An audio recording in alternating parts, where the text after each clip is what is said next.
ओम शांति। भगवत गीता श्लोक क्लास में आज बेसिक कोर्स का टेस्ट है और टेस्ट के लिए टॉपिक है परम पिता का एक व्यापी स्वरूप।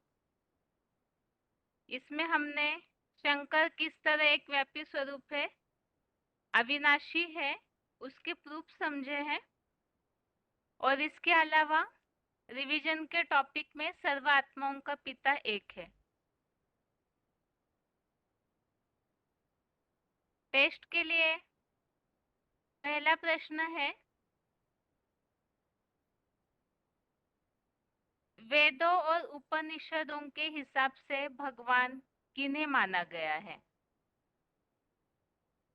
वेदों और उपनिषदों के हिसाब से भगवान किन्हें माना गया है?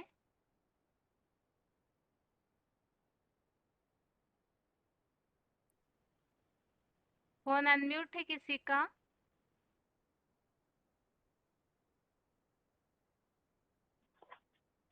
हेलो। ओम शांति। हाँ, ओम शांति बहन जी। 2327। हाँ जी। वेदों में भगवान का नाम रुद्र ही कहा गया है। भगवान रुद्र के लिए प्रयोग किया गया है। यजुर्वेद का भी श्री रुद्र उल्लेख वेदों में किया गया है। ठीक है, रुद्र की तो इस वंदना से बात से आरंभ हम होता है। क्या सिद्ध कर सकते हैं? तो इससे ये सिद्ध होता है कि गीता का भगवान रुद्र ही है, माना शिव भगवान ही है। शिव शंकर भोलेनाथ को ही गीता का भगवान कहा गया है। बाद में कृष्ण का नाम डाला गया है, इसलिए कृष्ण गीता का भगवान नहीं है, क्योंकि पुराणों में ये ऐसे उल्लेख आया है। नहीं, वेदों में भगवान को रुद्र माना गया है, तो इससे हम गीता के भगवान की बात कैसे सिद्ध कर सकते हैं? पहले पहले वेद सात्विक रूप में रचा गया ना। श्रीमद् भगवत गीता भी वेद से भी पहले रचा हुआ है, हाँ, इसलिए वेदों से भी उसी पहले का नाम गीता है, इसीलिए पहले। जब वेदों हाँ, में गीता। भगवान हाँ, रुद्र माना है तो गीता का भगवान भी। ठीक है माता जी। रुद्र कहा। ठीक है माता जी। अभी दूसरा प्रश्न है,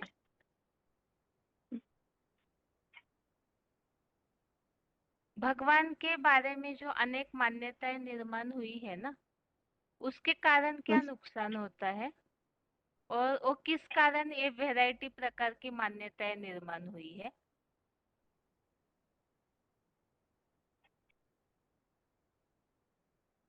क्योंकि सर्वव्यापी मान लिए ना, इसलिए सृष्टि की दुर्गति हो गई है, असली भगवान का पहचान नहीं होने के कारण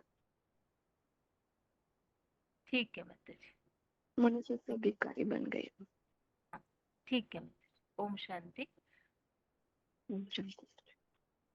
अगला प्रश्न है,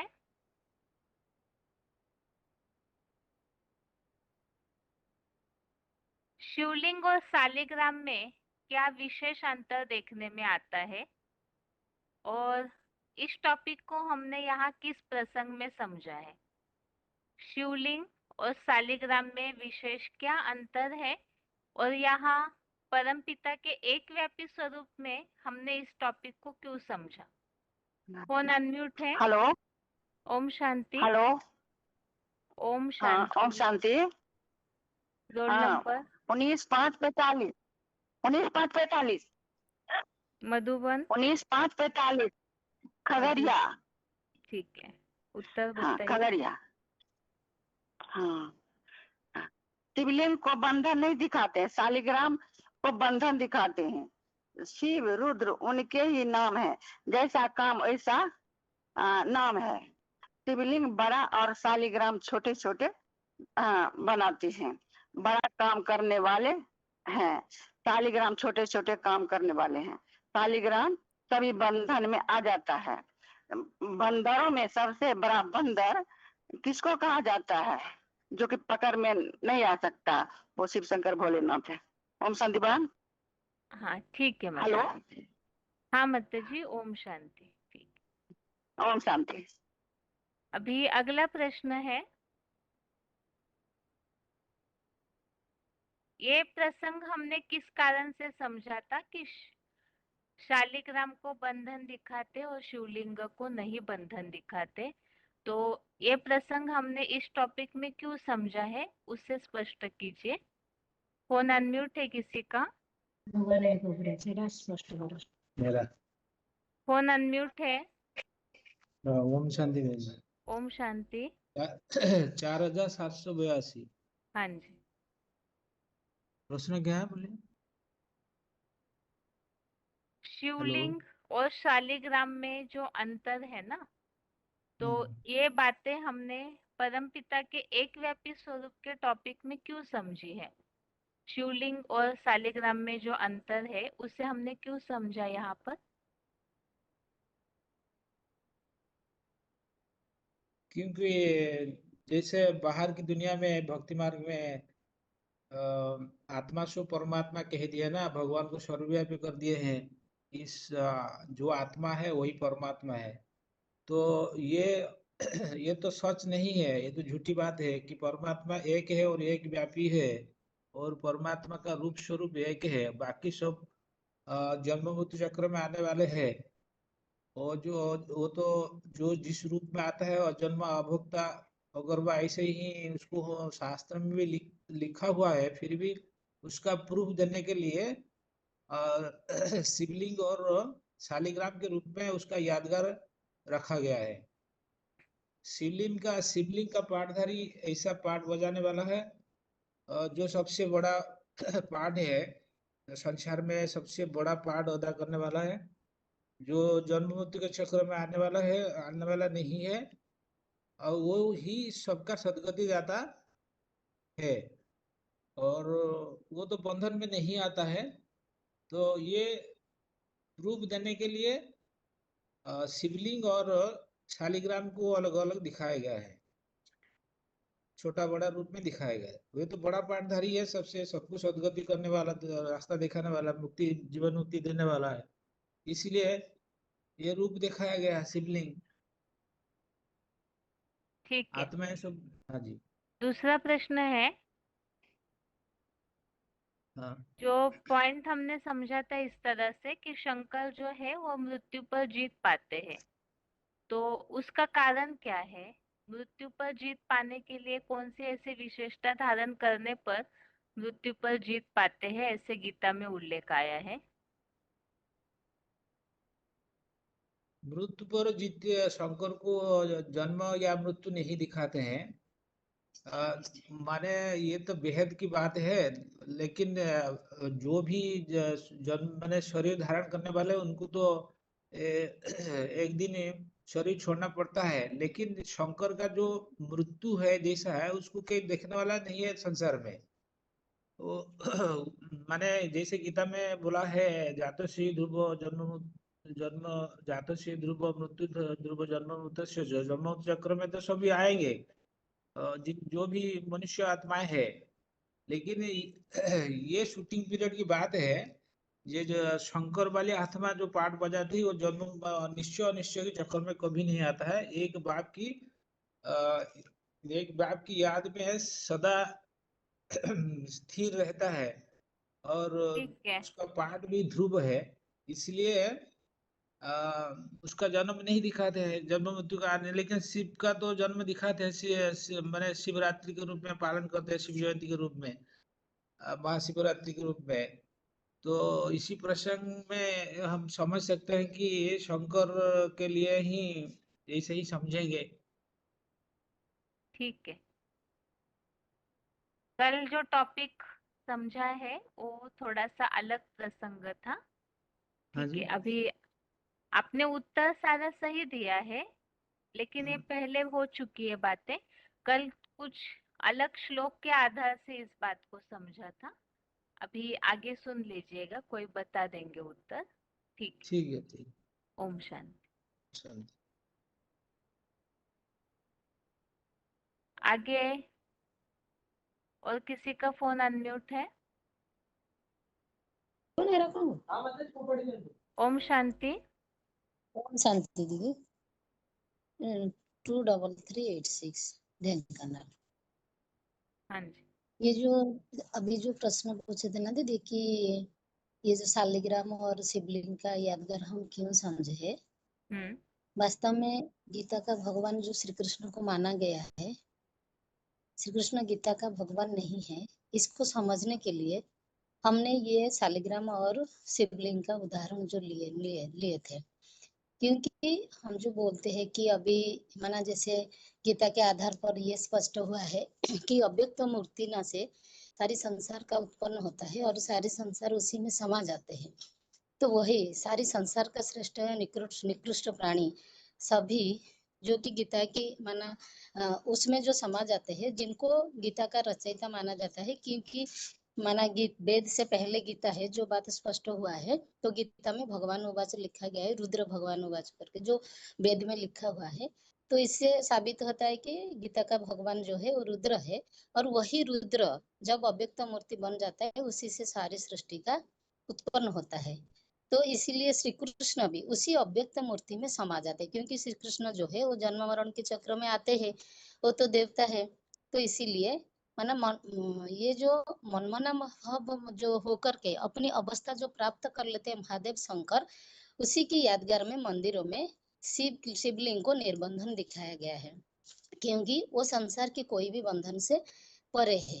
उसकी यादगार में उनको दिखाया गया है, और स्नेह की धागा में बंधे हुए शालिग्राम को दिखाया गया है, क्योंकि ये जन्म मरण के चक्र में आने वाले आत्माएं हैं, वो बंधन मुक्त नहीं हो पाते संपूर्ण। जिसके लिए गीता में 9 के 7 में जो बताया कि कल्पक्षय पुनस्थानी कल्पादो विसृजाम्य, ये तो श्री कृष्ण के लिए लागू नहीं हो सकता। और 8 का 20 में भी ये बात बताया गया कि सारा संसार का जो विनाश होने पर भी वो अव्यय पुरुष का कोई नाश करने के लिए, क्योंकि शंकर जो है वो अविनाशी है, वो वही अव्यय पुरुष है। वो अपने पुरुषार्थ के आधार पर माना शंकर को मृत्युंजय माना गया है, क्योंकि मृत्यु से परे जाने वाले उनको कहा जाता है। कारण यह है कि जो पुरुषोत्तम बनते हैं, परमात्मा स्वरूप जो बनते हैं, वो भोगी आत्मा होते हुए भी शिव की याद में अपने आत्माओं को अभोक्ता स्टेज में ले जाते हैं, और क्षरित आत्मा होते हुए भी वो अक्षर स्टेज में चले जाते हैं, जिनको अविनाशी कहा जाता है। जिसके लिए गीता में बताया कि इस अव्यय पुरुष का विनाश करने के लिए कोई भी समर्थ नहीं है। ठीक है माता जी, ओम शांति। ओम शांति। अभी अगला प्रश्न है,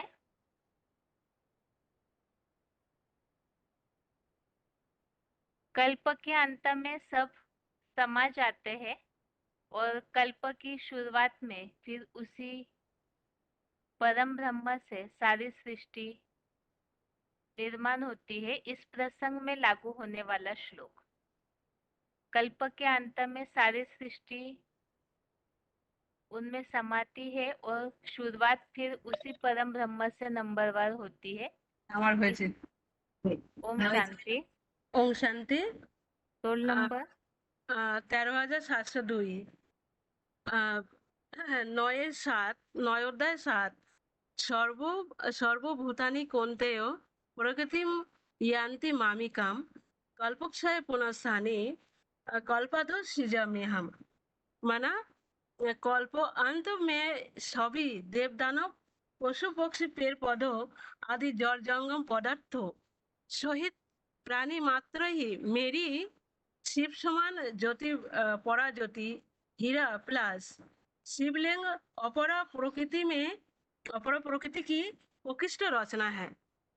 परमाकाश रूप परम ब्रह्म ज्योति में समा जाते हैं, और कल्पों के 16 कला सत्युगी आदि काल से में शिव बाबा उन्हें पुनः अग्रिम कल्पों की चतुर्युगी में सृजन के लिए छोड़ता हूँ।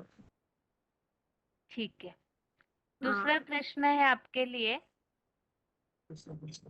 भगवान के प्रति जो अनेक मान्यताएं निर्माण हुई है ना, वो कौन सी है?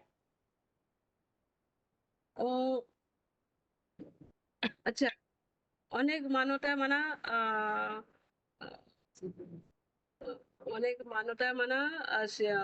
रुद्राय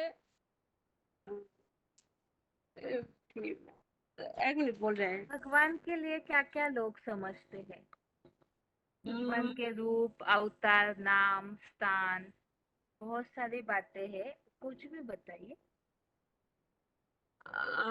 भगवान का तो कोई नहीं ठीक से नहीं जानते, इसलिए तो उनका तो सर्वव्यापी माना, सर्वव्यापी बना दिया, बोल दिया। लेकिन वो तो एक व्यापी ही है, एक व्यापी होकर आता है शंकर में। तो शिव शंकर ही कहा जाता है, इसलिए शिव ब्रह्मा नहीं कहा जाता, शिव विष्णु नहीं कहा जाता। और भगवान को तो ठीक से कोई जानते नहीं है, इसलिए हर जगह मंदिर मस्जिद हर जगह मतलब भगवान का ढूंढते हैं, लेकिन उनका तो असली पता नहीं जाने के कारण मनुष्य भटक गई है बुद्धि। ठीक है माता जी। आपका मधुबन बताइए। नारायणपुर। ठीक है, ओम शांति। ओम शांति। अगला प्रश्न है, सब प्राणियों का नाश होने पर भी उस अव्यय पुरुष का नाश नहीं होता है। इस प्रसंग में हमने कल जो श्लोक समझा है वो श्लोक बताना है। सारे प्राणियों का नाश होने पर भी अव्यय पुरुष या परमात्मा का नाश नहीं होता है। फोन अनम्यूट है किसी का? हेलो हेलो दीदी। ओम शांति। हाँ ओम शांति दीदी। और 5 नंबर श्लोक दीदी। रोल नंबर बताइए माता जी पहले। 9524 मधुबन। गंजम। ठीक है, अभी बताइए श्लोक। हाँ ये प्रश्न फिर से सुनिए आप। हाँ दीदी। सारे प्राणियों का नाश होने पर भी उस अव्यय पुरुष या उस परमात्मा का नाश नहीं होता है। इस प्रसंग में लागू होने वाला श्लोक। क्योंकि वो तो सदा सर्वदा जो शंकर वाली आत्मा है, जो सदा सर्वदा निराकारी स्टेज में रहते हैं, तो महामृत्यु के समय भी वो उनका स्थिति कभी भी इतना बड़ा हलचल, महामृत्यु के समय भी हलचल होने से भी वो कभी भी हलचल नहीं होते है। हलचल न होने के कारण वो माने सदैव आत्मिक स्थिति उपराम स्टेज में रहते हैं। तो उपराम स्टेज में रहने के कारण महामृत्यु के समय भी वो शरीर छोड़ना नहीं पड़ता है, क्योंकि सदा सर्वदा निराकारी, निर्विकारी, निरहंकारी स्टेज में रहते हैं, इसलिए उनको अव्यक्त मूर्तिना भी कहते हैं। सारा अव्यक्त स्टेज में रहते हैं, तो इसलिए उनको जन्म मृत्यु भी, उनको जन्म ना मृत्यु ना कुछ लगता है माता कुछ जी भी। श्लोक बताना है कि सारे प्राणियों का नाश होता है लेकिन उस अव्यय पुरुष का नाश नहीं होता है। इस प्रसंग में श्लोक बताइए। ये 5 और 19 नंबर श्लोक हो गए दीदी। वैसे ये श्लोक भी ये है, तो जन्म लेकिन मृत्यु में। इस हाँ श्लोक में थोड़ा सा प्रसंग ये आ रहा है कि उनका गुण क्योंकि वो बताया जो हुआ है। सर्वभूतानि कौन्तेय प्रकृति यन्ति मामेकम कल्पके पुनस्तानि कल्पदो। तो मैंने कल्प के अंत में जितना भी प्राणी है, वो जो उनका निराकारी स्टेज से शंकर वाली आत्मा है समा जाते हैं, लेकिन वो मृत्यु को नहीं पाते हैं। उनके अंदर सभी आत्मा उनके अंदर समा जाते हैं, लेकिन जो कल्प के आदि फिर जब नई दुनिया सृष्टि होता है, फिर उनको नंबर बार छोड़ते हैं, लेकिन उनका मृत्यु नहीं होता है, लेकिन सभी का मृत्यु होता है। ठीक है माता जी। ओम शांति। ओम शांति। अभी प्रश्न फिर से यही, सारे प्राणियों का नाश होने पर भी उस अव्यय पुरुष का नाश नहीं होता है। श्लोक बताइए। फोन अनम्यूट है किसी का? फोन अनम्यूट है। हेलो ओम शांति दीदी। ओम शांति। दीदी इसके लिए ये पॉइंट आया है, सब प्राणियों का जो बीज है उसे आदम मैडम कहते हैं, वह सदा रहता है, उसका नाश नहीं होता। जैसे शिव बाप कहते हैं ना, ना मैं पूज्य बनता हूँ ना मैं पुजारी बनता हूँ, जो देवात्मा है वह पूज्य है, वह सबका बीज है और सबका रूप बाप है। सदा कायम रहता है, वह उसमें सब समा जाते हैं, लेकिन उसको किसी ने भी उसे काल के मुंह में जाते नहीं देखा है, न उसका जन्म है न उसकी मृत्यु है। जैसे सागर में बुदबुदे समा जाते हैं ना, ऐसे ही शिव बाबा ने झाड़ के रूप में समझाया है। जैसे वृक्ष बाबा है और पत्ते टाल टालियां सभी संसार के मनुष्य हैं। जैसे ज्योति बिंदु रूप में समा जाती है, वह उसी तरह उसमें से निकलती है दीदी। ठीक है माता जी। माता जी ये बताइए कि शास्त्रों के कारण ही भगवान को जानने में गलतफहमी हुई है, ऐसा कोई श्लोक बता सकते हैं आप? शास्त्रों में जो वैरायटी बातें आते गई, उसके कारण ही भगवान को पहचानने से लोग वंचित हो गए। इस प्रसंग में कोई श्लोक बता सकते हैं? दीदी श्लोक तो अब ध्यान नहीं है, लेकिन शास्त्रों में और भक्ति मार्ग में सब भगवान को मानते हैं, लेकिन जानते तो नहीं है ना कि भगवान एक व्यापी है। जब हम एक व्यापी को मानेंगे जानेंगे तभी तो पहचान पाएंगे ना। जैसे कि बोला गया है, इसमें एक पॉइंट आया था बाबा का कल कि जैसा हम काम करेंगे ऐसा ही तो नाम होगा। जैसे आदम जिसका आधार हम लेते हैं, जैसे बंदरों में सबसे बड़ा बंदर है, किसी को बंदर में नहीं आता। बाप ने तो ठीक गीता है ज्ञान माता दिया, जी। जिस तरह कृष्ण का नाम तो वैसे ही डाल दिया। शिव ठीक है माता जी। कल्याणकारी है जिसके लिए बोला गया है। ठीक है माता जी। ओम ठीक है, ओम शांति। शांति।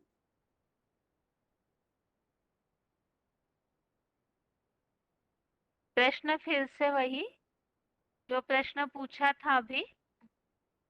सब प्राणियों का नाश होने पर भी उस अव्यय पुरुष का नाश नहीं होता है, इस प्रसंग में श्लोक बताना है। या तो फिर दूसरा प्रश्न ये है, शास्त्रों के कारण ही नुकसान हुआ है जिससे कि लोग भगवान को पहचानने से वंचित हो गए, भगवान से दूर हो गए, इस प्रसंग में श्लोक बताना है। फोन अनम्यूट है किसी का?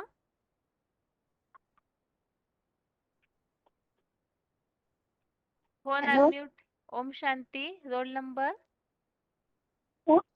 ओम शांति दीदी, roll number 26964। Madhuban?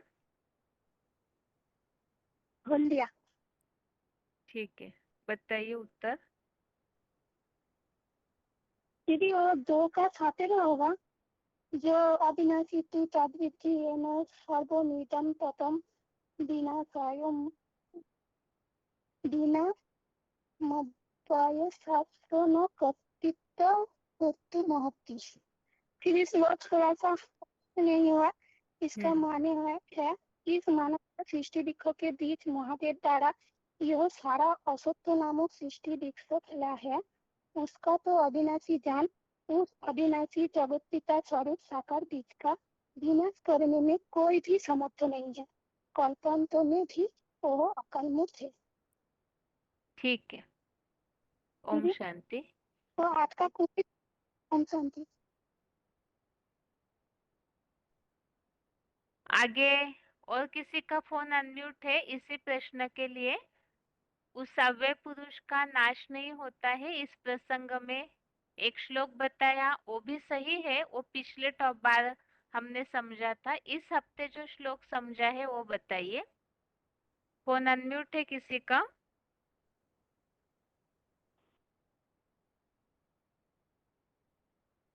Phone hello unmute है। ओम शांति। हेलो ओम शांति। Roll number? 13,123। मधुबन? शिवरा। उत्तर बताइए। बाबा कहते हैं, ये गीता में लिखा है, न मामं कर्माणि लिप्यन्ते न कर्म फले स्पृहा इति मामो यः कभी जानन्ति कर्माणि न स बध्यते। 4:14। जो निराकार जो साकार शरीर में आए हुए हैं, इसी को न मुनि ऋषि जो द्वापर से वेद शास्त्र बनाने वाले जानते हैं, न कोई देवता जानते हैं। इसलिए निराकार जो शरीर में आए हैं वही खुद ही उनका ये बता रही हैं उनके लिए उनको प्रवेश कहा जाता है। जिस शरीर में प्रवेश किए हैं उनको कहा जाता है साधारण माता तन जी, वाला। उस साधारण तन में जो हेलो हेलो माता जी, बोलिए। गीता का भगवान कौन हम्म। है? गीता का भगवान शिव शंकर भोलेनाथ को कहा जाएगा। तो त्रिगुणमयी जो कलयुग में जो हम लोग वेद शास्त्र को मानते हैं, तो वेद शास्त्र को मानने वाले अनेक अनेक भक्ति करते हैं। कलयुगी आत्माएं लोड़े सम्मान पेड़ पौधे सिंगल देवी ऐसे पूजा करते आते हैं। लेकिन जो अभी निराकार आए हैं साधारण तन में साकार शरीर में, इसी आत्मा को पहचानने वाले वो उनका मैं यही समझ के आपको बता रही हूँ। तो ठीक है माता जी, वही वास्तव में साधारण प्रश्न अलग था। हम्म, ठीक है माता जी, आप प्रश्न शायद समझे नहीं। जो प्रश्न पूछा था, शंकर का नहीं नहीं विनाश नहीं होता है, उसके लिए श्लोक बताना था। शंकर अच्छा। का हाँ विनाश तो नहीं होता यही है सारी सृष्टि का विनाश होने पर। यदि आपको इसके लिए श्लोक आ रहा है तो बताइए। हम्म। ठीक है माता जी, ओम तो शांति। मैं थोड़ा उसी को नहीं पढ़ा हूँ।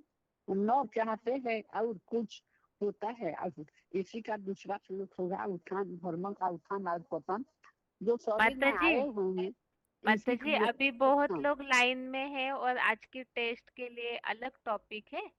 आप गीता का भगवान का जो किताब है ना, आप उसे पढ़ करके रखिएगा, फिर अगली बार उसके अनुसार उत्तर दीजिए। ठीक है माता जी? हाँ हाँ हाँ हाँ। ठीक ओम है माता जी, शांति। ओम शांति।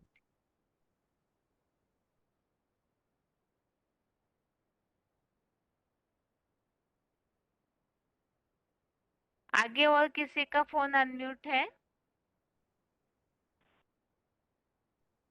हेलो। ओम शांति। Roll number? 18491। के श्लोक हेलो। बताइए, श्लोक बताइए। हाँ, श्लोक है 8वें अध्याय का 20 नंबर का श्लोक है। परम तस्मात् भाव अन्य अव्यक्त अव्यक्तात् सनातना यह सर्वेषु भूतेषु नश्यतु न विनश्यति। उस आदर्शनीय देवताओं से भी प्रबल जो आदर्शनीय बीज रुद्र गणों का दूसरा प्राचीनतम सृष्टि वृक्षीय 4.5 लाख असल सूर्यवंशी चैतन्य सितारों का पितृभाव है। वह सब प्राणियों के पार्ट का समयांतराल नष्ट होने पर भी नहीं विनाश होता। और दूसरे अध्याय का जो वो बता दिया है, रिपीट नहीं कीजिए। हाँ 17। अगला हाँ प्रश्न ये ये सही है ना? बताइए। हाँ जी। हाँ। अगला प्रश्न यह है कि शास्त्रों के कारण ही भगवान को पहचानने में मनुष्यों से भूल हो जाती है, इसके लिए कोई श्लोक बता सकते हैं? शास्त्रों के कारण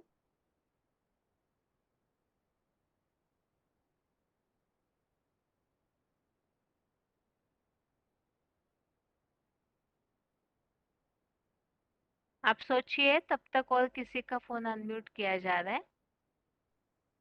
फोन अनम्यूट है किसी का? 8 बाई फोन अनम्यूट है?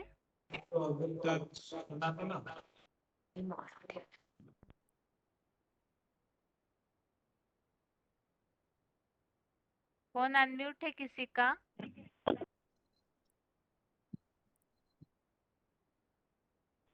ओम फोन शांति अनम्यूट। बेटे। ओम शांति। Roll number?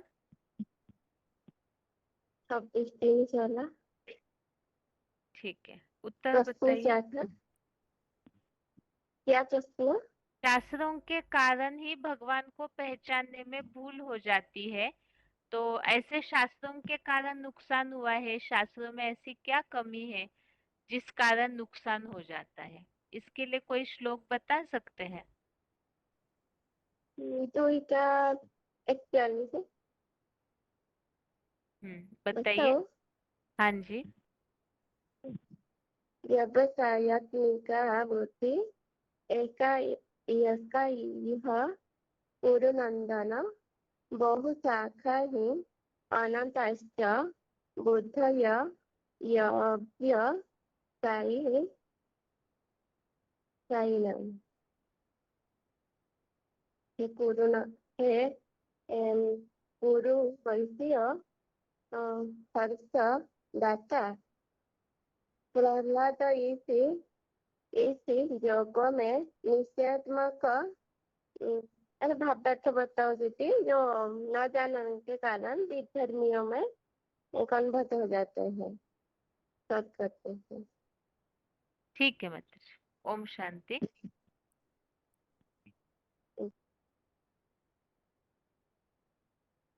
आगे के लिए प्रश्न है, यदि गीता का भगवान श्री कृष्ण नहीं है तो फिर गीता में बार बार जो श्री कृष्ण के नाम का उल्लेख आया हुआ है उसका कारण क्या है? यदि गीता का भगवान कृष्ण नहीं है तो फिर श्री कृष्ण के नाम का उल्लेख गीता में क्यों आया है? फोन अनम्यूट है किसी का? हेलो दी, ओम शांति। ओम शांति। दीदी वो इसलिए आया है क्योंकि कृष्ण शब्द ना गुणवाचक शब्द है, तो जहाँ जहाँ पे भी कृष्ण कृष्ण आता है ना, असल में प्रैक्टिकल में जो पार्ट है वो तो शिव बाबा का है ना, तो वो उनके ऊपर लागू होता है। ठीक है, कृष्ण शब्द का अर्थ क्या है? मैंने सबको आकर्षित करने वाला।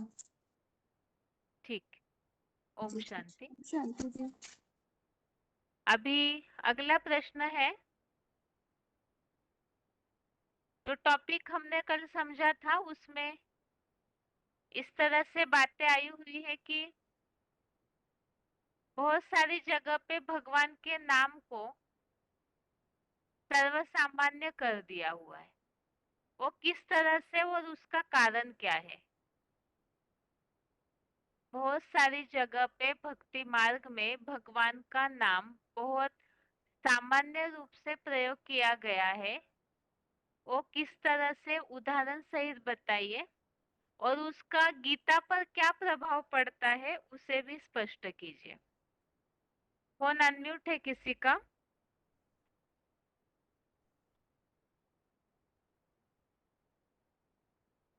फोन अनम्यूट है किसी का?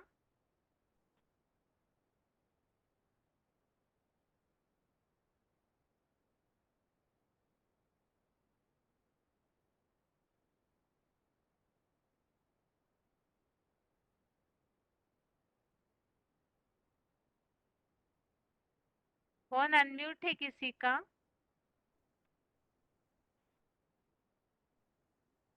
हेलो, ओम शांति। Roll number? ओम शांति। 22168। हाँ जी। मोहिन जी आपको जो सवाल था ना, जो शास्त्रों, क्या सवाल था? शास्त्रों शास्त्रों के में, कारण,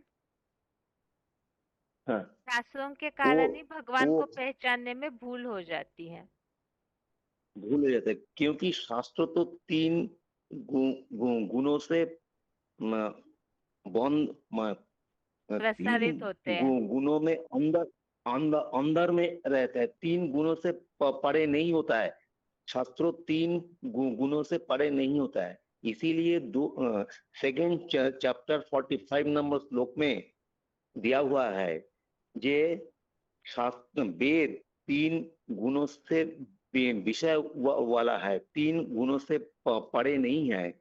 इसीलिए भगवान अर्जुन को सलाह देते हैं, तू 3 गुणों से परे बन जा और द्वंद्व मुक्त होके और प्राप्ति व उसकी सुरक्षा रहित बन के आत्म बिंदु की स्थिति वाला बन जा। इसीलिए शास्त्रों ये नहीं है। शास्त्रों से एम्बिग्विटी पैदा हो जाता है, लेकिन जो भगवान जो मुकरा रथ द्वारा जो गीता ज्ञान दिया है, वही एक जो ये मुकर्रर तो एक व्यापी है, और एक व्यापी स्वरूप जो गीता ज्ञान देते हैं वही असली गीता। ठीक है, ओम शांति। अगला प्रश्न है और अभी। हाँ जी, क्या बोल रहे हैं आप? हेलो बहन जी, आपका जो सेकंड क्वेश्चन था, हाँ ये जी, वो क्या था? सेकंड जो क्वेश्चन था वो क्या था बहन जी? भगवान का नाम वो भक्ति मार्ग में सामान्य रूप से प्रयोग हाँ, होने लगा, वो कहाँ पर हाँ, और उसका कारण क्या है? उसका उसका कारण है ये जो व्यवसायत्मिक बुद्धि, क्योंकि ये धर्म निरपेक्ष अनिश्चयी लोगों की जो मते है वो निश्चय की अनेक शाखाओं की असंख्य है। इसीलिए सेकेंड चैप्टर का 41 नंबर श्लोक में यह दिया हुआ है।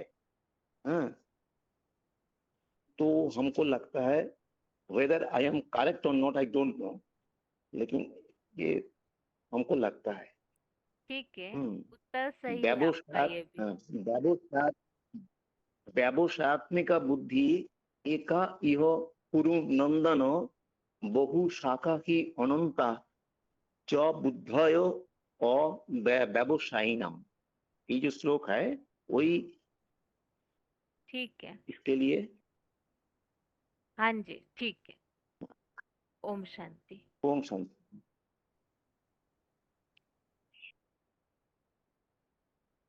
इस प्रश्न के उत्तर को आधा तो बता दिया है अभी, और थोड़ा सा स्पष्ट कीजिए कि भगवान के नाम का प्रयोग कहाँ कहाँ पर किया जाता है और उसका कारण क्या है? भगवान का नाम सामान्य रूप से क्यों यूज होने लगा, क्यों प्रयोग किया जाने लगा? फोन अनम्यूट है। 8937 में बोले। हाँ जी, जैसे आदि में वेद आए तो वेदों में जो भगवान का जो पदनाम है वो केवल भगवान रुद्र के लिए था। इसके लिए बताया कि यजुर्वेद का भी जो प्रारंभ है उनकी वंदना से ही होता है। ओम नमो भगवते रुद्राय, जिसका अर्थ है रुद्र जी भगवान भगवान है, जो भगवान है उनको नमन है। तो ये माना आदि में वेद निकले हैं, वेदों के अनुसार रुद्र ही भगवान है।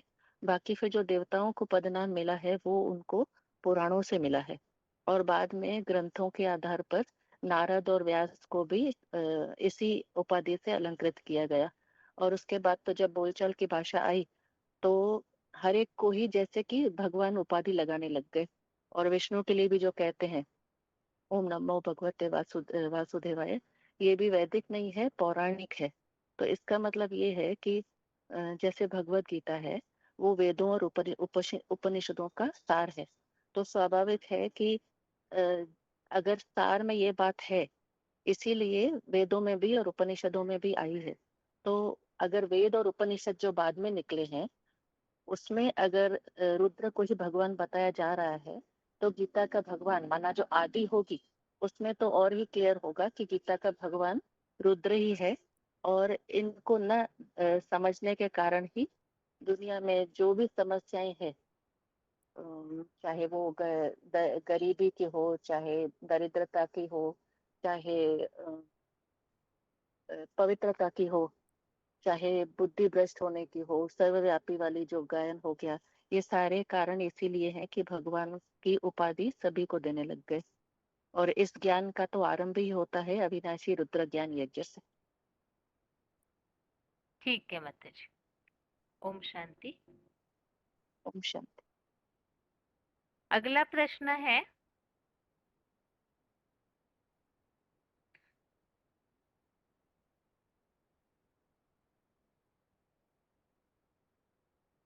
महादेवी है जिन्हें अमरनाथ की उपाधि दी हुई है, तो उसका कारण क्या है?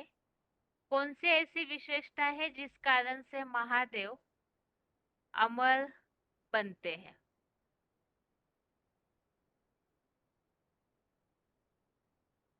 कौन सी ऐसी विशेषता है जिस कारण से महादेव अमर बनते हैं? फोन अनम्यूट है किसी का? फोन अनम्यूट है। ओम शांति। Roll number? 6838। मधुबन? अवधूत, वृंदावन में। ठीक है, बताइए उत्तर। वो महादेव का ना तो जन्म दिखाया गया है, ना तो मरण दिखाया गया है। शास्त्रों में भी उनको अजन्मा अगर्भा दिखाया जाता है, जबकि कृष्ण का तो जन्म और मृत्यु दोनों ही दिखाते हैं। और उनको अविनाशी भी बताया गया है, क्योंकि प्रलय काल में भी उनका विनाश नहीं होता, क्योंकि उनका विनाश किसी ने देखा ही नहीं और उनकी उत्पत्ति भी किसी ने नहीं देखी।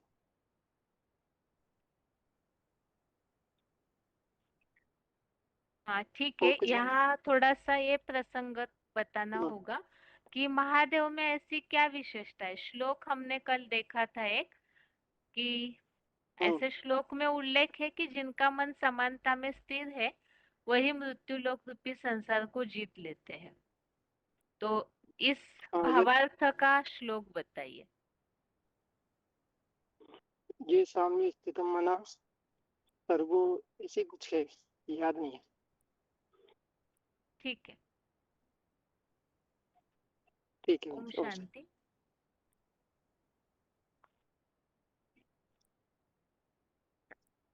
आगे इस प्रश्न का उत्तर पूरा नहीं हुआ है, तो जो श्लोक पूरा बता सकते हैं।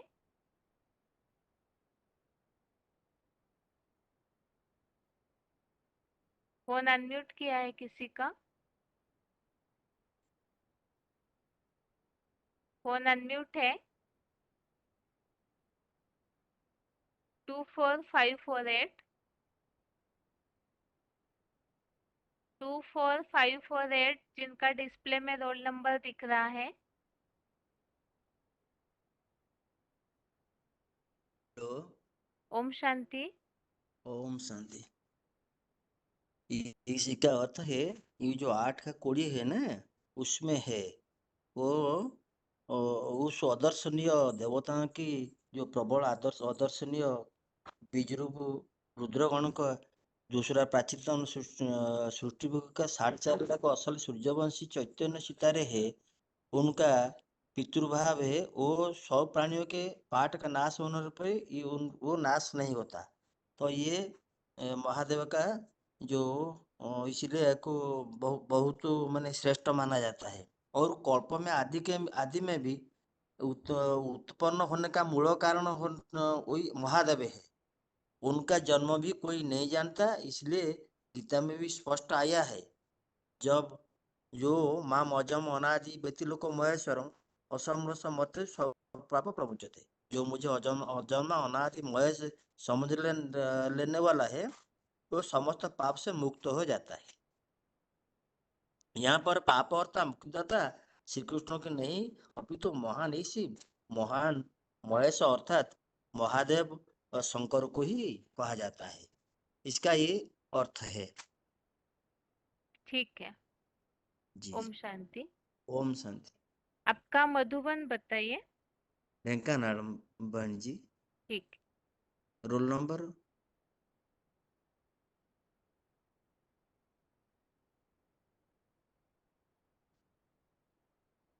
हेलो। हेलो। हाँ जी। हाँ, रोल नंबर भी 24548। ठीक। कल का जो टॉपिक हमने गीता के भगवान का समझा है, उसे शॉर्ट में बताना है कि उसमें हमने क्या क्या बातें समझी है। गीता के भगवान का जो टॉपिक हमने समझा है उसे संक्षेप में बताइए कि उसमें हमने क्या क्या बातें समझी है। फोन अनम्यूट है किसी का? मेरा ही हो गया। ओम ओम शांति। ओम शांति। Roll number? 24368। हाँ जी। मधुबन। हाँ जी, बताइए उत्तर। गीता का भगवान के लिए बाबा ने बताया कि जो गीता का भगवान है वो जन्म मरण से न्यारा है। तो इधर तो जन्म मरण का न्यारा का मतलब है कि जो बेहद का जन्म मरण है, निश्चय और अनिश्चय ना। और जो कृष्ण है वो कृष्ण को तो हद में भी जन्म दिखाया है ना, और हद में उसकी मृत्यु भी दिखाई है।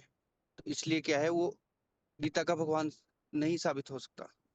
और वो क्या है, पूजा करते भी दिखाया गया है कल जो भगवान। टॉपिक हमने समझा है ना कल के क्लास में, परमात्मा का एक व्यापी स्वरूप शंकर ही है। तो हाँ इसके हाँ लिए हमने काफी सारे श्लोक समझे कि किस तरह शंकर मृत्यु पर जीत पाते हैं, सारी सृष्टि उसी में समा जाती है। इसके लिए हमने काफी सारे श्लोकों के साथ समझा। अगर आप कल का क्लास सुने हैं तो उस हिसाब से उत्तर बताइए। कल का क्लास तो नहीं सुना बहन जी मैंने। नहीं सुना है, ठीक है। नहीं। तो आप इस प्रश्न का उत्तर दीजिए कि भगवान को आज की दुनिया में लोग नहीं मानते हैं, मतलब जानते नहीं है। तो उसके कारण अनेक प्रकार की मान्यताएं निर्माण हुई है। वो क्या क्या है? आप कैसे नहीं किसी को विश्वास दिलाएंगे कि सामने वाला व्यक्ति भगवान को यथार्थ रीति नहीं जानता है? क्योंकि वो जितने भी धर्म पिता है ना, उन्होंने अपने अपने धर्मों के हिसाब से भगवान के बारे में बताया है। जैसे सबसे पहले इस्लाम धर्म आता है, तो वो इस्लाम धर्म क्या है, निराकार को तो मानता है पर साकार को नहीं मानता। साकार को नहीं मानने का कारण ऐसा है कि जो मक्का मदीना में जो शिवलिंग है, पत्थर को जो वो चूमते हैं, तो वो पत्थर तो साकार है। पर वो ये बात नहीं जानते कि जब भगवान इस सृष्टि पे आता है तो वो बिना साकार रूप से कैसे कार्य करेगा। जैसे इसी संडे की मुरली क्लास में बाबा ने बताया कि जो अल्लाह अकबर का गायन तो वो करते हैं, पर इस बात को वो मान जाते हैं कि अल्लाह क्या है, बिना अकबर से कार्य नहीं कर सकता इस सृष्टि पे। पर वो मानते नहीं है। मानने का ना कारण है कि वो जो सतयुग त्रेता में जो वाइब्रेशन से सृष्टि की उत्पत्ति होती है, योग बल के आधार से जो सृष्टि होती है, उस बात को वो प्रैक्टिकल में जब भगवान इस सृष्टि पे आता है तो उसको नहीं पकड़ पाते हो। ठीक है। थोड़ा सा प्रसंग आपका मतलब विषयांतर हो जा रहा है। देखिए, इसमें ये बातें बतानी चाहिए वास्तव में कि सामने वाले लोग भगवान को यथार्थ रीति नहीं जानते। इसका उत्तर ये है, सर्वव्यापी की मान्यता, अनेक जगह भगवान को मानना। मुसलमान लोग भी जरे जरे में भगवान को मानते हैं।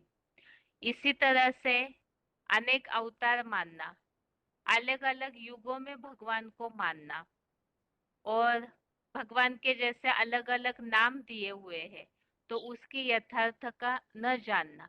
तो ऐसी ढेरों बातें हैं। हर धर्म वाले गॉड इज वन कहते हैं, लेकिन फिर भगवान का वो एक रूप कौन सा है वो नहीं जानते हैं। तो ये हो गई भगवान के बारे में अलग अलग प्रकार की मान्यताएं। सब मान्य जानते हैं एक भगवान है, हम आपस में भाई भाई है, लेकिन वो एक पिता कौन है उसका यथार्थ परिचय कोई भी नहीं दे रहा है। हर धर्म वाले भगवान का नाम अलग बताते हैं। जब भाई भाई है तो एक पिता का नाम बताना चाहिए ना। हाँ तो जी। इसका मतलब अपने पिता को जानते नहीं है। ठीक है। ठीक है बहन जी, ओम शांति। ओम शांति। अभी आगे के लिए प्रश्न ये चल रहा था, कल का जो टॉपिक हमने समझा है गीता के भगवान का, तो उसे सार में बताना है कि क्या क्या बातें हमने कल के क्लास में समझी है। फोन अनम्यूट है किसी का?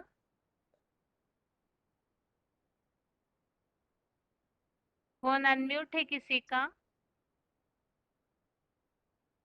जो ऐप द्वारा जुड़े हुए हैं उनका किसी का फोन अनम्यूट है?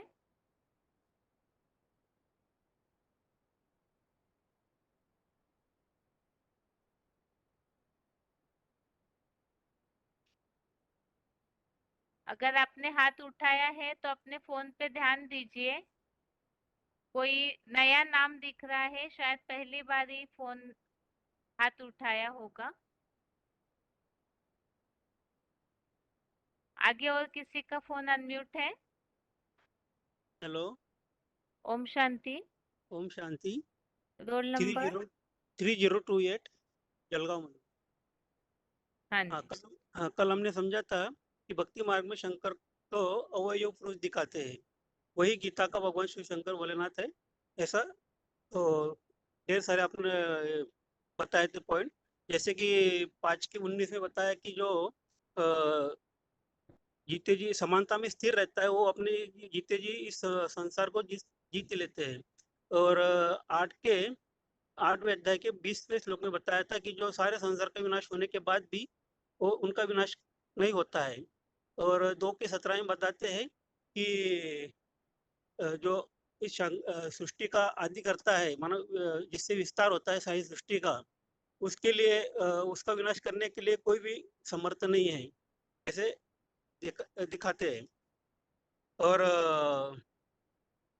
9 के 7 में बताते हैं कि जो सृष्टि का आदि करता है उसमें सारी सृष्टि समा जाती है कल्पांत में, और आदि में, सृष्टि के आदि में वो उन आत्माओं को अपने स्वभाव के अनुसार, समय के अनुसार सृष्टि के लिए, सृजन के लिए छोड़ता है। और बताते हैं बाबा कि शंकर एक ऐसा अवयव पुरुष है जिनका सृष्टि में ना माता पिता दिखाते हैं और ना उनको माना, इसीलिए मुरलियों में बाबा बोलते हैं कि शंकर को उड़ा दिया है, त्रिमूर्ति से शंकर को उड़ा दिया है, सब बताते हैं। और बाबा बताते हैं कि जो शिव शंकर भोलेनाथ है वो पुरुषोत्तम परमात्मा स्वरूप वास्तव में शंकर ही है। हाँ जी, ठीक है। हाँ, ओम शांति। ओम शांति। अभी कल का टॉपिक ही फिर से बताने के हिसाब से किसी का फोन अनम्यूट किया है? ओम शांति बहन जी। ओम शांति। परमात्मा का एकव्यापी रूप से ये गीता का आधार से हम समझा सकते हैं। गीता में गीता को एक कविता के रूप में देखना चाहिए। कविता में रहस्य भर करके रहता है। वो तो या तो रवि समझा सकते हैं या तो कवि समझा सकते हैं, ऐसा बोलते हैं। और इस क्योंकि उसमें रहस्य भरा हुआ होता है, रहस्यों से, अलंकारों से भरा हुआ होता है। इसी प्रकार परमपिता भी बहुत भावनाओं से उसको अलंकृत किया है। जैसे कृष्ण शब्द का 2 अर्थ बताते हैं, एक तो काला और दूसरा है आकर्षण करने वाला।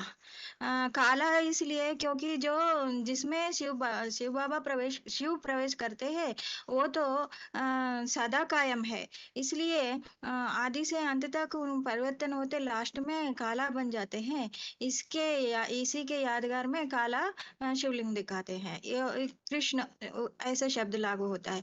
फिर आकर्ष करने वाला भी शिव शंकर ही है, क्योंकि लास्ट में जो है सभी अभी तक जो धर्म पिताएं हैं उनमें इतना आकर्षण नहीं है, उतना उससे भी ज्यादा आकर्षण जो है जब बाबा प्रत्यक्ष हो जाते हैं तो इतना आकर्षणमय मूर्ति से प्रत्यक्ष हो जाते हैं, इसलिए कृष्ण शब्द उनको ऐसे लागू होता है। और फिर ये भी बताया है, भगवान का उपाधि वेदों में पहले रुद्र के लिए बताया है। और नमो रुद्राय भगवते ऐसा मंत्र आया है। ओम नमः। फिर बाद में जो वेदों के बाद आता है पुराण आदि में ओम नमो भगवते वासुदेवाय ऐसा बताया है, ये विष्णु के लिए। ऐसे ही बाद में जैसे भक्त लोग जो है अपने जो इष्ट है उनको ही भगवान बोलने लगे हैं, और ऐसे सभी को भगवान कहने लगे हैं, नारद को, वशिष्ठ को, ऐसे सबको भगवान कहने लगे हैं। उसका मान्यता नीचे कर दिया है। भगवान जो ऊंचे तो ऊंचा है उनको सर्वव्यापी कह दिया है।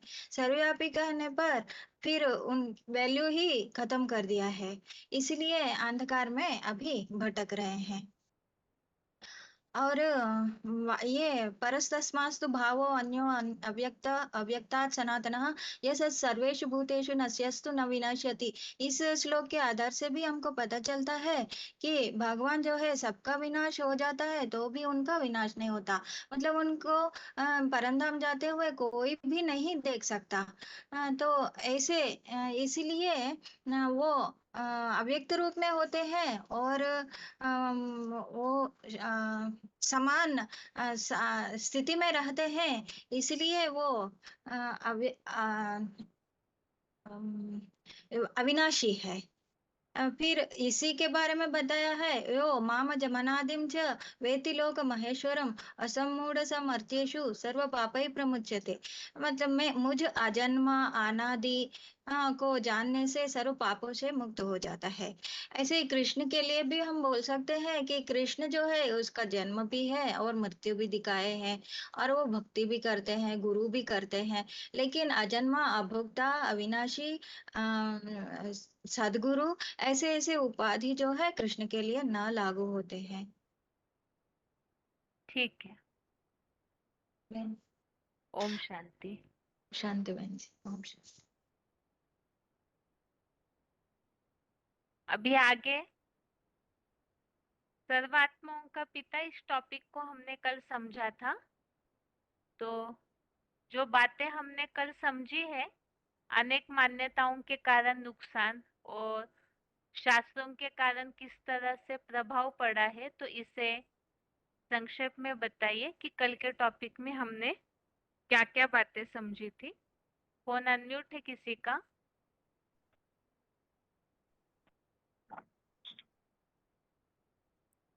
फोन हेलो अनम्यूट बहन है। जी। ओम शांति। हेलो ओम श्री बहन। Roll number 20155। हेलो। हाँ हाँ जी, सुनो क्या? बताइए। हाँ जी। जो क्वेश्चन ये कि जो भगवान को अन्य का मान्यता देते हैं कि सब आत्मा का पिता एक है, परंतु सर्वव्यापी कहकर को भिन्न भिन्न मान्यता देकर मनुष्य भटकते हैं। ये जो सारी पॉइंट भी बीसीडी में बाबा ने बता दिया है कि बाप को जो न जानने के कारण भारत इतना कांगाल हो गया, क्योंकि भारत जो सुख शांति देने वाला है, उसको भूल जाने से अपना को हम देहभान समझते हुए, तो ऐसा कारण हो अवस्था हमारा हो जाता है, हमें दुर्गति को पाते हैं, देहवान से हमारा दुर्गति होती है। और जो सर्वव्यापी कहने से हमारा बुद्धि भी विस्तार हो जाता है, और अनेक जो देहधारी गुरु के पीछे हम भटकते हैं, हमारा बुद्धि कौन सा ठिकाने में नहीं लगता है, और हम वो बुद्धि इधर उधर भटके के चलते हैं। बुद्धि जो बिकारी कार्य अवस्था होता है हर चीज का सृष्टि पर, इधर तामसी दुनिया हो जाता है, ये बुद्धि भी हमारी विकारी हो जाती है। तो मुझे शास्त्र भी विकार को गति करता है। ये शास्त्र भी जो अगर बंगड़ लेखा लिख देते हैं ना मनुष्य का बुद्धि से, तो ये भी हमारा बुद्धि को भगवान का से दूर करता है। और एक कहते हैं कि शास्त्रों में जो बात लिखा है ये तो भगवान का लेखा नहीं है ना, भगवान तो मुख से बोलते हैं और भगवान जो सत बातें बोलती है, किंतु शास्त्र जो द्वापर से शुरू होता है देहधारी गुरु को लिखना शुरू करते हैं, भगवान से भगवान की बात लिखते हैं, तो भगवान का माना ही दुर्गति, और भगवान माना ही हमारा मनोबुद्धि देह से लगता है, तो देहवान से हमारा दुर्गति को पाते हुए और सदगति नहीं होता है। तो जब ये द्वापर में जो शास्त्रों को डाल दिया है, तो यह अनेक जो झूठी झूठी बात देहवान का बात लिख के मनुष्य को करना दुर्गति की ले जाती है, और मनुष्य आत्मिक स्थिति पर टेक नहीं पाती है, भगवान को भूल जाती है। और ये भी तीन गुणों में बंधन होता है, ऐसे लेके शास्त्रों में भी ये बात को डालने से मनुष्य भी भटकते हैं। ये शास्त्र में जो गीता का शिरोमणि शास्त्र गीता में भी लिखा है, 2:45 का श्लोक में लिखा है कि जो ये जो त्रिगुण में ही वेद होता है ना, जो द्वापर में वेद शास्त्र लिखना शुरू कर देती है, तो ये जो वेद शास्त्र लिखा है, ये वेद शास्त्र द्वारा मनुष्य क्या होता है ना, तीन गुण में बंधा है। माना जब शास्त्र रज तम सत्य में आता है, मनुष्य सत्य में सत्य कर्मकांड करते हैं, जब तम आता है तम गुण हो जाते हैं, तो कर्मकांड हमारा कौन होता है ना, तामसी हो जाती है। तो ये जो कर्मकांड तामसिक कर्मकांड में लोग क्या करते हैं ना, सत्व को गति न करके दुर्गति के असत पथ में गति करते हैं, मनुष्य इसे भी भटक जाती है। और भी शोक में भी 2:41 शोक में भी बताया यानी कि जो भगवान का जो निश्चय अनिश्चय भाव कि शरीर और आत्मा बारे में मनुष्य भूल जाते हैं और निजको बुद्धि नाश हो जाता है और मन का पावर बढ़ जाता है, इंद्रिय कर्मेंद्रिय का भावना ज्यादा प्रबलतर हो जाती है। इसी तरह मनुष्य क्या कहते हैं ना, भिन्न भिन्न मनुष्य गुणों बात को सुने सुने बात में विश्वास कर जाती है और ठीक है माता जी, कुप्रमाण भी सहकार को मानने देती है। विस्तार हेलो में बहन जी। सार छुप जाता है पूरा। आप इतना हाँ विस्तार करेंगे हाँ तो हाँ इतने सभी लोग जो सुन रहे हैं, जो मूल बात है हाँ आपकी ठीक वो है ठीक नहीं है हाँ समझ में। हाँ ठीक है शास्त्रों माता में जी, सार को वैसे हाँ भूल जाती है बहुत ज्ञान। ठीक है अभी टाइम ज्यादा ओके हो गया ना जो इसलिए। बहन जी जो मुरली पॉइंट के आधार पर जो गीता का भगवान बोलने के बोलते हैं ना, अभी तो लेते नहीं पॉइंट में गल बोलते हाँ ना, और कभी लेंगे। टाइम नहीं देंगे। जब जब शॉर्ट में हाँ उत्तर ठीक देना सभी सीख जाएंगे तो समय बचेगा 1 घंटे के क्लास में, तब लेंगे। ठीक है। अभी अच्छा देखिए अच्छा ठीक 8:35 ठीक हो है रहे हैं, तो जो टॉपिक हमने सीखा उसी के प्रश्न पूरे नहीं हो पाते हैं ना, तो उसके लिए समय नहीं बच रहा है इसीलिए। ठीक है अच्छा माता अच्छा जी। ठीक है ओम शांति। ओम शिवाजी। अभी आज के टेस्ट के प्रश्नों के उत्तर समझते हैं। प्रश्नों के उत्तर के साथ ही कल जो टॉपिक हमने समझा उसकी रिवीजन भी। बात हमारे टॉपिक में चल रही है कि परमात्मा का एक व्यापी स्वरूप शंकर ही है, किस तरह से। तो जो एक व्यापी स्वरूप है उसी से ही इस सृष्टि की शुरुआत होती है। जैसे कोई पेड़ का बीज एक होता है तो उस बीज से ही वृक्ष की शुरुआत होती है। तो यहाँ पर भी जैसे पिछले क्लासेस में हमने समझा, जो ये सृष्टि रूपी वृक्ष है उसका बीज वास्तव में शिव सभी के पिता है, लेकिन साकार मनुष्य सृष्टि की शुरुआत करने वाला कोई साकार व्यक्तित्व चाहिए जो कि शिव समान बनता है, अर्थात शंकर, और उन्हीं से फिर इस सृष्टि वृक्ष की शुरुआत होती है। इससे हमने समझा कि ये सारा मनुष्य सृष्टि रूपी वृक्ष उसी से विस्तार को पाता है। अब आज के मतलब कल के क्लास में जो हमने समझा था कि वो एक व्यापी स्वरूप जो है वो इसीलिए सृष्टि की शुरुआत करने के निमित्त है क्योंकि वो अव्यय है, अक्षर है।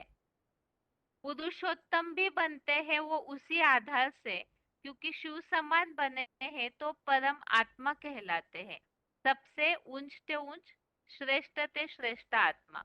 और उस एक व्यापी स्वरूप की एक विशेषता और है कि उनकी मृत्यु नहीं होती है, वो मृत्यु को जीत लेते हैं।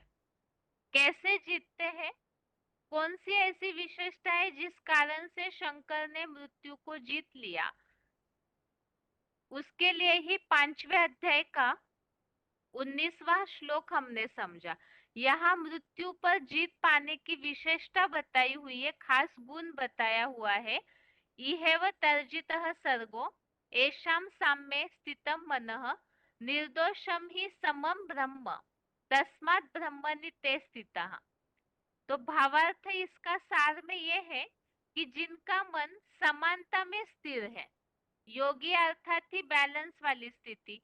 शंकर के लिए हमने इसके पहले भी समझा कि वो पक्षपात नहीं करते, सबके प्रति समान भाव, आत्मिक दृष्टि रहती है उनकी कि असुर बुरे हैं तो उनको न देखना, देवताओं की तरफ देखना, ऐसे नहीं करते हैं शंकर महादेव, वो सबके पक्षधर रहे। तो बाकी भी बातों में जैसे गीता में और भी जो उल्लेख है, सुख दुख समय कृत्वा, इस तरह के काफी श्लोक आए हुए हैं। तो जो योग की पराकाष्ठा में पहुंचते हैं तो उनका मन समानता में स्थिर है और उस कारण से मृत्युलोक रूपी संसार को उन्होंने जीत लिया है। अब जिन्होंने मृत्यु को जीत लिया है वही औरों को भी मृत्यु पर जीत कैसे पानी है वो बात सिखा सकते हैं। महादेव के लिए अमरनाथ की उपाधि दी हुई है, वो अमरत्व को प्राप्त करते हैं मृत्यु पर जीत प्राप्त करके, तो उसी के कारण इस संसार का विनाश भी कर पाते हैं और फिर इस संसार की नई सिरे से उत्पत्ति के लिए भी वो निमित्त बनते हैं। वो किस तरह से, अर्थात तो एक व्यापी स्वरूप ही है जो किस तरह से सृष्टि की शुरुआत करते हैं, उसका कारण यहाँ समझा हमने कि वो मृत्यु पर जीत पाते हैं। इस कारण सृष्टि का विनाश और नई सृष्टि की शुरुआत करने का सामर्थ्य रखते हैं। जो 9वें अध्याय का 7वां श्लोक समझा है हमने, सर्वभूतानि कौन्तेय प्रकृतिम यान्ति मामिकाम कल्पक्षय पुनस्तानि कल्पादो विसृजाम्यहम्। तो इसमें जो बात समझी हमने कि पुराने कल्प के अंत में समस्त भूत अर्थात समस्त जितने भी क्षर प्राणी है, इस संसार की जितनी भी आत्माएं जन्म मरण के चक्र में आके कमजोर होती है, तो उन सारे प्राणियों का, वो प्राणी जो है उस अव्यय परमात्मा के ज्योतिर्लिंग बीजरूप अवस्था को प्राप्त करते हैं। अर्थात जब विनाश का समय होगा तो जो शिव समान बने हुए शंकर है, अव्यक्त मूर्तिना, जो शिवलिंग जैसी निराकारी बीज रूप स्टेज पूरी तरह धारण करते हैं, तो उनमें सारी सृष्टि मन मना भव रूप में, अर्थात उनकी याद में, उस बीज रूप स्टेज की याद में समा जाती है। और फिर कल्प के अंत में तो सब उनमें समा जाएंगे और फिर नई सृष्टि में इस सारे प्राणियों को अपने अपने स्वभाव संस्कार नंबर अनुसार इस नई सृष्टि की उत्पत्ति के लिए, ये हो गया साकार परम धाम, चैतन्य परम धाम ही शंकर, जिसके लिए हमने पहले भी समझा परम पिता शिव का धाम है परम धाम। तो किस तरह से ये परम धाम शंकर के लिए लागू होता है, क्योंकि परम पिता शिव इस सृष्टि पर आते हैं तो उस साकार तन का आधार लेते हैं जो परम धाम की तरह अविनाशी तत्व है, और उस परम धाम से ही सारी प्राणियों को नए सृष्टि के लिए छोड़ा जाता है, अर्थात नई सृष्टि की शुरुआत उसी महादेव से होती है। अब इसके लिए हमने समझा कि श्री कृष्ण तो गीता के भगवान है ही नहीं, क्योंकि उन्हें भी तो गोपेश्वरम में शिवलिंग की उपासना करते हुए दिखाया है। भक्ति मार्ग में पूजा किया जाता है और ज्ञान मार्ग में है याद। तो सारी सृष्टि के प्राणी अंत में उसी एक अव्यक्त मूर्ति की याद में समाते हैं। तो सारे प्राणियों में श्री कृष्ण भी आ गए, वो भी उन्हीं की याद में समा जाते हैं और ऐसी अवस्था को प्राप्त करते हैं। तो सारे प्राणी उस एक में बंध जाते हैं, स्नेह के बंधन में बंध जाते हैं। याद उनकी ही करना, सभी से बुद्धि हटाकर माना उनके स्नेह में बंध गए, जिसके लिए 7वें अध्याय में जो श्लोक है कि मत्तः परतरम नान्यत् किंचित दस्ति धनंजय, मेरे से श्रेष्ठतर और कुछ भी नहीं है, जिस कारण ये सारी सृष्टि उस एक में ही, माला में जैसे स्नेह के धागे से सारे मन के पिरोए हुए हैं, ऐसे सारी सृष्टि उस एक में पिरोई जाती है, स्नेह के धागे में बंध जाती है। तो इसीलिए ही शालिग्रामों को तो बंधन दिखाया, क्योंकि वो किसी एक में अव्यक्त मूर्ति में बंध जाते हैं। लेकिन शिवलिंग जो है वो निर्बंधन है, वो किसी में बंधता नहीं, क्योंकि वो स्वयं शिव समान इस तरह बन जाते हैं, वो केवल शिव में समाये हुए हैं। तो इसीलिए ही शिवलिंग को बंधन नहीं दिखाया जाता है और शालिग्राम रूपी जो आत्माएं हैं उन्हें बंधन दिखाया जाता है। अब ये जो महादेव है, इनकी ये विशेषता है कि सारी सृष्टि के प्राणी तो उनमें समा जाएंगे, विनाश के समय में सब नष्ट हो जाते हैं, लेकिन वो जो शिवलिंग अव्यक्त मूर्ति है उनका नाश नहीं होता है, क्योंकि उन्होंने अमरत्व के ऐसी स्थिति अपनी प्राप्त कर ली है योग बल के आधार से। और इसी के लिए ही जो 8वें अध्याय का 20वां श्लोक हमने समझा, परत तस्मातु भावोन्यत अव्यक्तः अव्यक्तात् सनातनः यः स सर्वेषु भूतेषु नश्यत्सु न विनश्यति। तो इसमें इस बात का उल्लेख है कि कल्प के अंत में सारा संसार नष्ट हो जाए भले ही, लेकिन वो अव्यय, अव्यय अर्थात जिसका नाश नहीं होता, उस अव्यय ईश्वर परमात्मा स्वरूप शिव शंकर का नाश नहीं होता है। अब ये भी बात है कि गीता का भगवान है, सारी सृष्टि जिनके आगे झुकती है तो उनका नाश नहीं हो सकता। नाश तो उनका होता है जो क्षरित है, लेकिन भगवान तो अक्षर बन जाते हैं, तो इसीलिए कल्प के अंत में उनका विनाश नहीं होता। अविनाश भी नहीं होता, तो जैसे दुनिया में ये मान्यता है कि भगवान उन्हें कहा जाता है जिनको जन्म देने वाला कोई नहीं, न उनका जन्म कोई देखता है। इसी अनुसार एक महादेव ही है जिनको जन्म मरण से परे दिखाया है, और विशेषतः उनके माता पिता भी नहीं दिखाए, तो वही सबकी आदि करने के निमित्त है।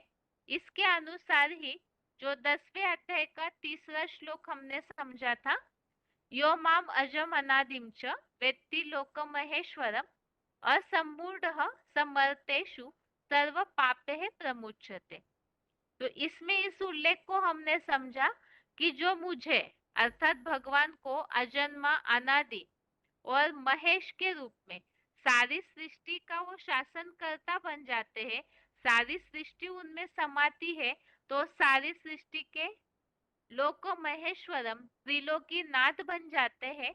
तो जो उनके इस स्वरूप को जानता है वो सारे पापों से मुक्त हो जाता है। एक भगवान के मोक्ष दाता है वो, तो वो शंकर प्लस शिव के उस साकार प्लस निराकार स्वरूप को जो जानते हैं वो पापों से मुक्त हो जाते हैं, क्योंकि वो महान ईश्वर है।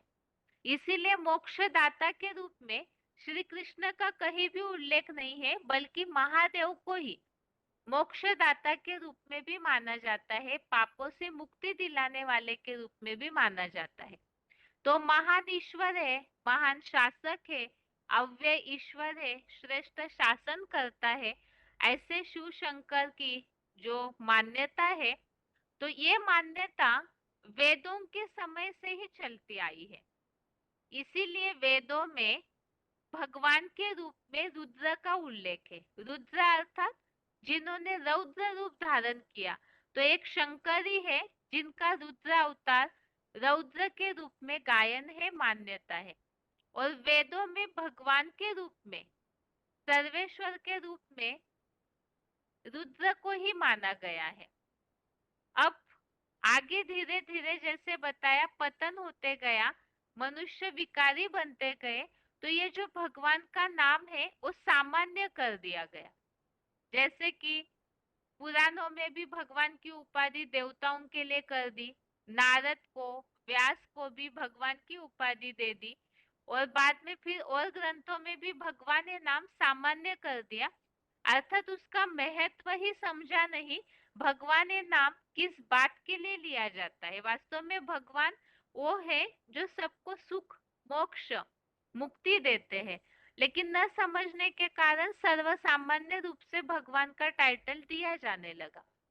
वास्तव में यहाँ जो हम टॉपिक समझ रहे हैं, गीता का भगवान कौन, तो वेद जो है और अन्य जो भी जो भी ग्रंथ शास्त्र बने, पुराण बने, कहते हैं सर्वशास्त्र शिरोमणि। गीता को, भगवत गीता को सारे शास्त्रों का माय बाप माना जाता है। तो इसके अनुसार सर्वशास्त्र शिरोमणि है, तो वेद, उपनिषद, पुराण, अन्य जितने भी शास्त्र है वो तो बाद में आए, और उसमें भी मुख्य करके वेदों में भगवान के रूप में जब रुद्र को माना गया है, तो गीता तो उसके पहले का शास्त्र है, सबसे पहला फाउंडेशन है शास्त्रों का। तो जरूर जब वेदों में भगवान के रूप में रुद्र का उल्लेख है, तो जरूर गीता ज्ञान दाता भी रुद्र ही है, अर्थात शंकर को ही रुद्र के रूप में माना जाता है। ये जो ज्ञान यज्ञ है जिसमें गीता में भी उल्लेख आया है, इस अविनाशी रुद्र ज्ञान यज्ञ में सारे भक्ति मार्ग क्रियाकांड समाप्त तो होते हैं, तो उसका नाम भी अविनाशी रुद्र ज्ञान यज्ञ ऐसे ही दिया है। तो रुद्र ही जरूर गीता का भगवान, गीता ज्ञान दाता भी है। आगे हमने इस टॉपिक को समझा था जब शंकर ही गीता का भगवान है, रुद्र ही। इसमें बहुत सारे नाम जो शंकर के लिए ही लागू होते हैं, लोको महेश्वरम, कालों का काल मैं हूँ, ऐसे काफी सारे उल्लेख हमने समझे हैं। परम ब्रह्म है, परम धाम है। तो फिर गीता में कृष्ण का उल्लेख जो आया हुआ है, कई बार कृष्ण के रूप में जो उल्लेख आया हुआ है कृष्ण नाम का, वो क्यों आया हुआ है? शंकर का नाम स्पष्ट नहीं है, अलग अलग रीति से है, लोक महेश्वरम, परम ब्रह्म के रूप में, कालों का काल के रूप में, इस तरह से आया हुआ है। तो फिर कृष्ण का नाम इस तरह क्यों आया? तो उसका कारण ये है कि गीता जो है वो भगवान उवाच है, और ये माना जाता है कि गीता की रचना एक कविता की तरह है। और कविताओं के लिए हम जानते हैं कि कविता की जो भाषा है, कवि ने जिस प्रसंग में, जिस स्थिति परिस्थिति स्थान में भाव विभोर होकर के उस कविता को किया है, उसका अर्थ कवि ही अच्छी तरह से बता सकते हैं कि क्यों, किस बात को उन्होंने बताया। इसी तरह से यहाँ भी कृष्ण के नाम का जो उल्लेख है, वास्तव में गीता भी एक कविता की तरह रचना है, तो उसमें कृष्ण नाम का उल्लेख किसी व्यक्ति के लिए इशारा नहीं, बल्कि गुणवाचक के लिए इशारा किया हुआ है। तो कृष्ण अर्थात ही एक तो है काला, और दूसरा कृष्ण अर्थात कृष, मतलब आकर्षण करने की क्षमता रखने वाला, आकर्षित करने वाला। तो आकर्षण की क्षमता किसमें है? भगवान में ही है। वास्तव में यहाँ पर पवित्रता के आधार से, ज्ञान के आधार से, योग के आधार से आकर्षित होने की बात शास्त्रों में तो रासलीला वगैरह दिखाया है, लेकिन यहाँ वास्तव में कृष्ण शब्द जो है वो भगवान की ओर जो मनुष्य आकर्षित होते हैं, उस हिसाब से यहाँ बताया हुआ है।